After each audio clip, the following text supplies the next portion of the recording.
बाटोमा मात्र ब्लग गर्छ यो बाटोबाट त नर्मल ब्लग बनिरहेको हुन्छ प्रायः जस्तो खिचिरहेको हुन्छ मैले चाहिँ त्यही भएर अहिले आवश्यक परेन अब कथम कदाचित केही एउटा इन्सिडेन्ट राम्रो भेटिहाल्यो सिनेरी राम्रो भेटिहाल्यो ब्लग बनाउनको लागि एउटा राम्रो कन्टेन्ट भेटिहाल्यो भने त ठिक्क म खिचिहाल्छु तर अहिलेको लागि झारखुसम्म 7 बाटोसम्म पुगेपछि त्योभन्दा अगाडि जामभन्दा अगाडि नै खिचेको अब यो ठाउँ चाहिँ अलिकति सहर बजारकै यो चाहिँ मजाको ठाउँ स्कुल त होइन कलेजहरू खानेकुराहरू रेस्टुरेन्ट होइन लन्च डिनर त्यस्तो टाइपको इभेन्टहरूको लागि चाहिँ ठाउँ मजाले बनाएको छ क्या यो एउटा ठाउँ चाहिँ अन्त प्रायः जस्तो त्यस्तो ठाउँहरू अलिकति ओपन ठाउँमा बनाउनु पाएको त राम्रो नि हो तर पनि मान्छेहरूले अब सिटी लाइफ भन्ने कुरा छ नि त अनि सिटी लाइफ भन्ने कुरामा सबै कुरा सिटी नै गाडिदिएर सबै सिटीलाई सदरमुकाम बनाइदिएपछि अब यसरी स्लो गर्नु पऱ्यो नि भएछ क्या मैले लाइन पारिदिएँ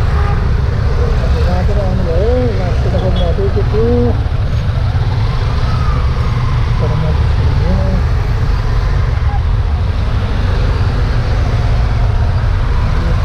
जानको बिचमा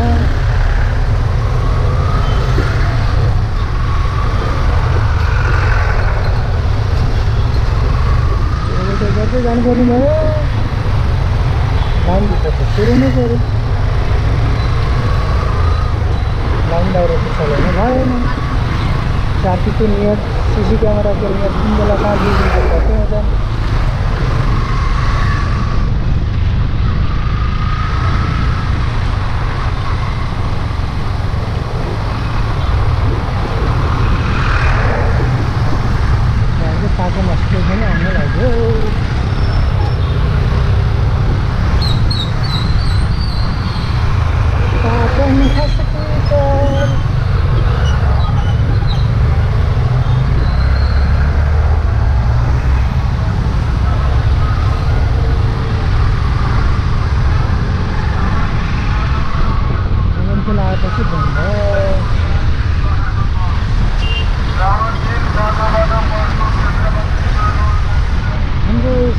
यातायात बस स्ट्यान्ड एउटा भएको बोर्ड त्यो पनि उठिसकेको छ मजाले आएर त्यो देखाएर चाहिँ महालक्ष्मी स्थान मङ्गल बजार सातबाटो भनेर सुरुवात गर्न खोज्ने सबैले देखाउनको लागि चाहिँ अनेकौँ हामीले सुरु गऱ्यो भने चाहिँ भन्छ नि होइन तर त्यसको रिपेयर मेन्टेनेन्स म्यानेजमेन्ट भन्ने कुरा चाहिँ त्यो कुराको मेन्टेनेन्स रिपेयर भन्ने कुरा चाहिँ खै कहाँ कहिले कसलाई हो सुरु गरेर हामीले बबाल बनाएपछि भन्दिनँ क्या होइन तर बबाल बनाइसकेपछि त बबाल मेन्टेनेन्स पनि भइरहेको मेन्टेन गर्नु पऱ्यो नि त्यो कुरामा त मतलबै छैन होइन हामी बजेट पुऱ्याउला भनेर बस्दा फेरि पनि अब अहिलेको सरकार के हो थाहा छैन अहिलेको सरकारको के हो अगाडि त्यसलाई मात्र दोष राख्थेँ मैले पछाडि मलाई दोष दिएको छैन मैले मेरो नर्मल पेट्रोल फिल गर्ने स्टक हाम्रो आर्मी त्रिशक्ति देवी पेट्रोल हाम्रो यस्तो बवाल नामको चाहिँ श्री शक्ति देवी पेट्रोल बाटोबाट आउनु आँट्यो हाम्रो ब्लग यही समाप्त हुन लागेको छ अब एकैछिनमा एकैछिनको मात्र समय बाँकी रहेको छ जति जे भिडियो देख्नु भएको छ त्यो कुरालाई इग्नोर हान्नुहोला म यसरी नै भिडियो हालिरहन्छु चाहे तपाईँले हेरे पनि नहेरे पनितिर हेरिहाल्नुभयो आशा परिहाल्यो भने पनि आर्ट एन्ड औद्योगिक क्षेत्र भनेको जस्तै मेरो क्षेत्रमा पनि तपाईँलाई स्वागत छ हाम्रो ब्लग क्षेत्रमा बाइकर बटुवा तपाईँलाई हरदम स्वागत गर्दछ यहाँसम्म हेरेको छ भने चाहिँ अब फलो सब्सक्राइब के गर्ने हो होइन ब्याङ्क टु ब्याङ्क थिचेर शान्ति शान्ति नमजाले हुन्छ, इरिटेसन मात्र हुन्छ। त्यही भएर बडा आनन्दले यो जाम ठ्याक्कै रोकेपछि मैले सकेको।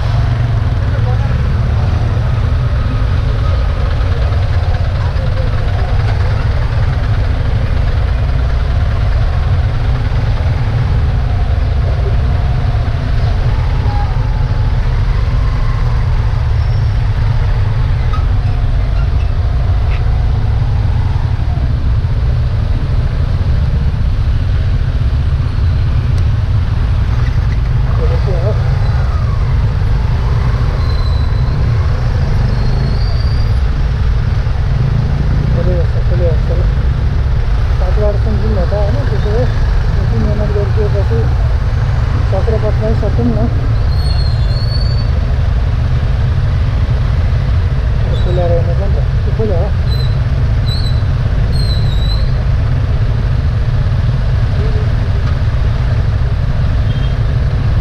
यसो टाइममा चाहिँ नर्मलमा गीत गाएर हुन्छ क्या,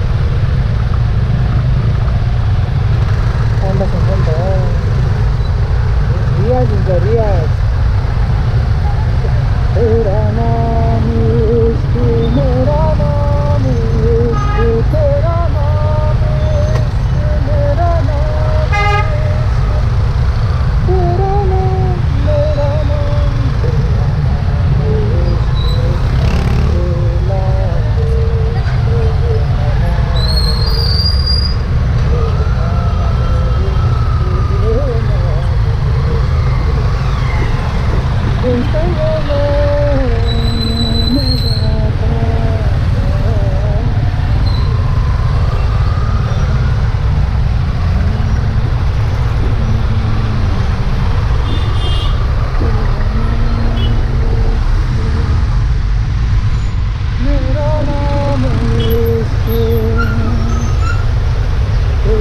नाम इश्क, मेरा नाम इश्क, तेरा नाम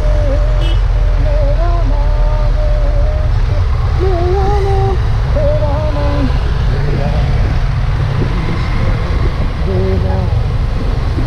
सबैभन्दा स्थिति चाहिँ मलाई यही लाग्छ क्या, रातो बत्ती बलिया छ, हरियो बत्ती बलिया छ, गाडीलाई कुर्न दिनुपर्ने, मान्छे आनन्दले हेरेको छ, बल्ल बल्ल जाम खुल्छ, अनि त्यसलाई कुरेर 15 सेकेन्ड फेर गयो भने पनि यहाँ हामी त टाइम हो नि त, लिमिटेड टाइम छ नि त होइन, कति मिनटको जाम खुलेको हुन्छ भन्ने कुरा हुन्छ। नत्र एकचोटि 5 सेकेन्डमा गर्दाखेरि गाडी रोकिरहेको हुन्छ मान्छे, अर्को 2 मिनट कुर्न बस्नुपर्छ। भन्नु छैन हिँड्ने मान्छेहरूलाई जेब्रा क्रसिङ हो, मान्छौँ क्या बाबा, जेब्रा क्रसिङमा मान्छे नै हिँड्ने हो, त्यो कुरामा त त्यसो जागरले नै भनेको छैन नि। तर मान्छे अब गाडी कुदिरहेको बेलामा त किन कुद्नु होला र? गल्ती हुनु ठिक हो, जानी जानी गल्ती गर्नु त